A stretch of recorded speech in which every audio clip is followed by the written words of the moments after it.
So you're trying to purchase a house, you're using an FHA loan, but you're hearing that it's going to be a manual underwrite, or your lender can't do it because it's a manual underwrite. So let's talk today about the FHA Manual Underwriting Guidelines. Stay tuned.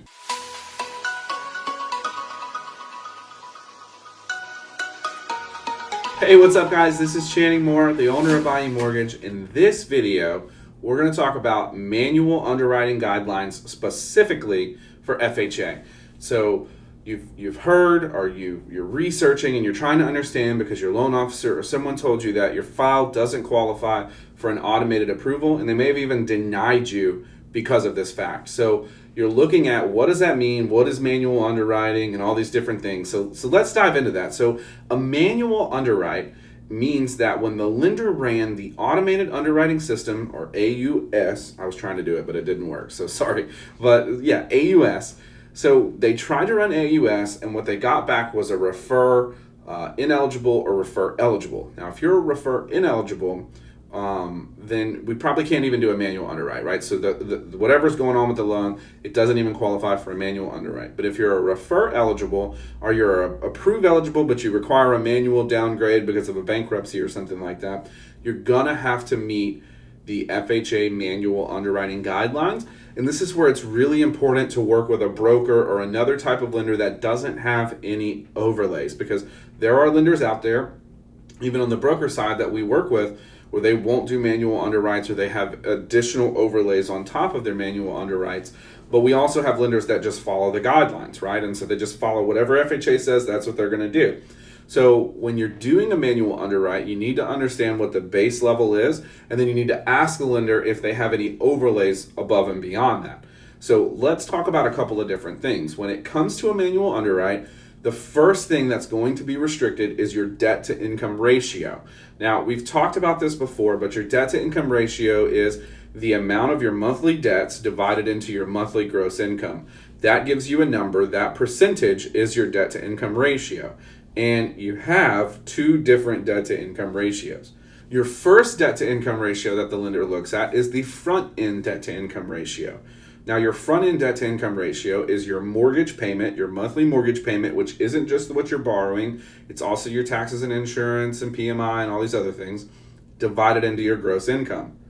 The other debt to income ratio that's looked at is your back end debt to income ratio, and that's all of your debt plus your mortgage payment divided into your gross monthly income. So what FHA says is that if your credit score is between 500 and 579 and you're going to purchase a home using a manual underwrite, your front end debt to income ratio cannot exceed 31%, meaning your mortgage payment cannot be more than 31% of your gross monthly income. And your back end debt to income ratio, which is your mortgage payment plus all your other debts, cannot exceed 43% of your monthly gross income. Now that's for credit scores between 500 and 579.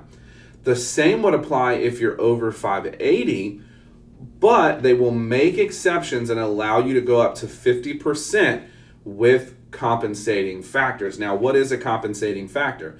It can be a variety of things. It could be that you don't have a big payment shock, meaning that your mortgage payment is not that much more than your current rent payment.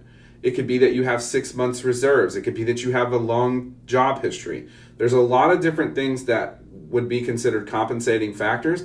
If you have one compensating factor, you could potentially go up to 37% and 47% on the front and the back end. If you have two compensating factors, you could go up to 40% and 50% on the back end. So you might be capped at 43, just given your situation, or 41, that's 43. You might be capped at 43, just given your situation, but with compensating factors, if your credit score is over 580, you could potentially go up to 50%, which isn't all that much different than a standard FHA loan. So it really comes down to your personal situation and whether or not you have the compensating factors to do that. The other thing that you have to consider is that you're going to need reserves. Now, we've talked about reserves before as well. That's just 1 month of your mortgage payment. So if the lender says you need 1 month's reserves, you need 1 month of your mortgage payment left in the bank after you've paid your down payment and your closing costs in order to qualify for the loan. Now, most lenders will require at least one, but you could be required to provide as much as 3. So 1 to 3 months of reserves you need to have available in addition to your down payment and your closing costs but like, we've talked about this before, like your seller could pay your closing costs. So there's ways to figure that out. But you're going to need those reserves in order to qualify for the manual underwrite. You're also going to need to be able to verify your rent. And usually that's 12 months, but some lenders might say 24. So you need to be able to show them that you've paid your rent on time for the last 12 months. If you're not renting, if you're living with someone else, at best case, they'll need to write a letter that states that you've been living with them rent-free for 12 months. Some lenders will accept that. Some lenders will not do a manual underwrite if you can't provide that. So again, it's important to ask that up front before you get into the middle of the process to get all of those details ironed out. So that's pretty much the gist of a manual underwrite when it comes to FHA. Just some additional requirements. One last thing is that you need to be prepared to explain all derogatory credit. So every late payment, every collection account, everything that's bad on your credit report, they're probably going to ask you to write a letter to explain what happened and how it's never going to happen again. So be prepared for that as well as you go through this process. One of the reasons why it takes a little bit longer to get a loan manually underwritten, but if you stick with it and you work with a lender who's willing to stick with it, they can usually get you to the closing table. So I hope you found this video helpful. I'm Channing. I look forward to talking to you soon. As always, like the video, subscribe to the channel, and we'll see you next time.